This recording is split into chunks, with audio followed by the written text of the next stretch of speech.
Good morning everyone, mabilisang presentation lang po at ito po, congrats po sa mga kasamahan natin na may tatlo na pong direct sponsor sa kaliwa kasi makakapag-start na po kayo magtrabaho sa kanan. At doon po sa mga wala pa pong direct sponsor sa kaliwa, bilisan nyo po. Bakit po? Kasi yung mga taong kilala nyo, yung mga taong target nyo po, target din niya ng iba. Yung kakilala mo kasi kilala din niya ng iba. At kapag ka nagpahina-hina ka, makukuha yan ng iba. Okay? Kaya, advice ko po sa mga kasamahan natin dito, yung po mga kakilala nyo po, huwag ho kayo mag-relax. Yung kakilala nyo, no, kausapin nyo na agad, ipaalam nyo na po agad sa kanila ang magandang opportunity dito kay Elevate Well. Sabihin nyo na ho agad sa kanila. Kausapin niyo po agad, wag po kayo magpatagal-tagal kasi baka magmalike po kayo, yung kakilala nyo ay nakuha na ng iba. Okay? Hindi po kasi natin pwedeng sabihin, bakit kinuha niya? Ay kilala ko yun. Wala hong ganon. Kilala mo nga, pero hindi mo namang kinausap. Unahan ka ng iba. At kapag nakausap mo, kailangan ma-close mo rin siya. Okay? Kailangan i-close mo. Importante po yun, ma-close nyo, mag-usap po kay close para pag kinausap po ay ng iba, hindi na po yan mapunta sa iba. Sa iyo na po yan. Okay po? So, kailangan po ang bawat isa sa atin, sa inyo, ay marunong mag-warm market. Ano po yun? Yung mga taong kakilala ho natin, ipaalam agad natin sa kanila ito. Gumawa po kayo ng prospect list. Katulad po nito. Meron po akong notebook dito, record book. Lahat ng mga kakilala ko, sinusulat ko dito. Okay? At alam niyo po, yung mga kakilala ko, mabilis lang maubos. At yung mga kakilala niyo, mabilis lang din maubos yan. Kasi yung kakilala mo, kakilala din ng iba. Okay po? So, ang pinakamalaking market po talaga natin, yung cold market. Ano po yun? Yung mga taong hindi natin kilala. Alam niyo ba, noong taong 2020, ayon sa census, trivia to, dito sa Camarines Norte po yan. Ang bilang ho ng tao sa Camarines Norte ay 629,699. At sa buong Pilipinas, ang market po natin ay 117 million. Ganun po kadami. Okay? Ganun kadami. 117 million, hindi pa kasama yung mga hindi naka-registered. Kaya, yun po yung mga hindi natin kilala. Ang tawag po dun ay cold market. Kaya dapat, sabi ko nga po, bilisan natin, aralin paano mag-present ng negosyo. Wala naman agad magaling. Pag umpisa mo magaling, walang ganon. Lahat tayo dumaan sa hindi marunong. Pero kapag inuulit natin yung negosyo, nagiging marunong tayo, nagiging magaling tayo. Bakit ko po sinasabi na kailangan marunong tayo? Kasi po kung marunong tayo, mabilis po lumaki grupo nyo. Kasi yung grupo nyo sa baba nyo, matutulungan nyo po sila. Matuturuan nyo po sila.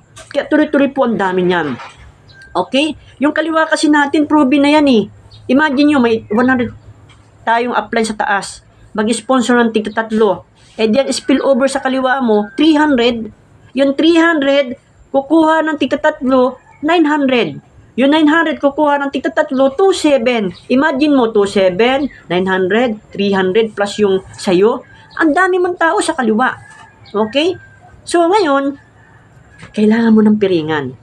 At napaka-importante na marunong ka mag-cold market. Kumausap ng hindi mo kakilala. So, paano? Mag-build po tayo ng magandang relationship sa mga taong hindi natin kilala. Siyempre, pag nakapag-build po tayo ng magandang relationship, pwede na natin ipasok yung ating negosyo. Napakaganda. Paano ba mag-share ng business sa ating mga hindi kakilala? Ang bilis na po. Marami tayong mga video, okay, na pwede nating isend sa mga taong hindi natin kakilala.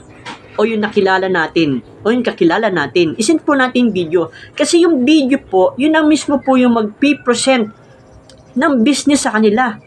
Okay, kung wala pa po kayo yung sales panel, Kay upline yung ho, gumagawa ho, 299 lang ho. Gagawan po kayo ng sales funnel, na yung sales funnel, pag sinit mo sa kakilala mo, yun na mismo mag-present ng negosyo para sa'yo. Yun na mismo magpapaliwanag para sa'yo. Maraming paraan. Kaya wala nga tayong magiging dahilan para hindi kumita dito. Pag hindi tayo kumita sa negosyo natin, hindi ho kasalanan ng company, hindi kasalanan ng upline, kasalanan mo yan. Totoo po yun. Kasi magandang company, magandang system.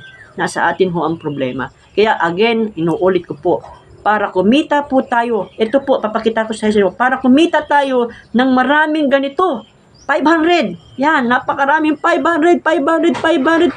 Para kumita po tayo ng ganyan, kailangan bilisan po natin aralin ang negosyo. Lilinawin ko lang po, lahat ng upline sa taas, ang spillover niya sa kaliwa natin.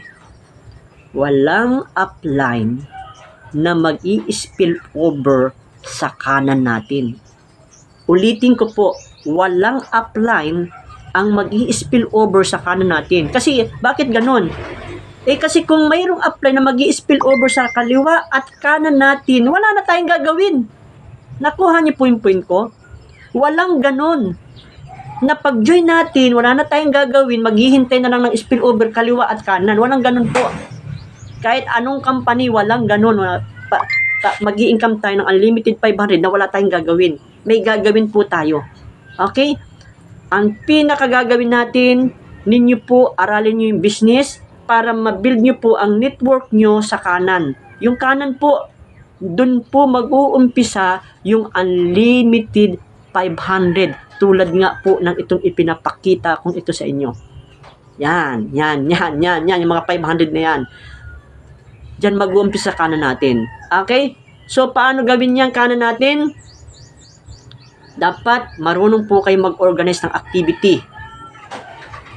Marunong kayong gumawa ng prospect list. Mga taong kakilala nyo at hindi nyo kakilala, kilalanin nyo na. At marunong po kayong mag one-on-one presentation. At marunong po kayong mag-organize ng home presentation. Kung hindi pa kayo marunong mag-present, andyan si upline tutulong sa inyo. I-organize nyo lang.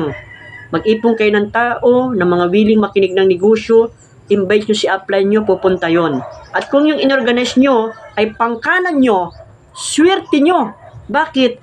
Yung piniresya ni upline nyo, okay, nag-join, sa kanan nyo mapupunta. Yun ang tulong ni upline, mag-present sa mga di pa marunong. Pero, aralin nyo rin. Habang nag-present si upline, dapat alam nyo rin yan. Kasi, mahirap pag hindi natin alam paano mag-present ng negosyo. Okay? Kailangan bawat isa sa atin marunong mag-present. At ang pinakang mabilis na paglaki ng grupo, marunong talaga mag-present.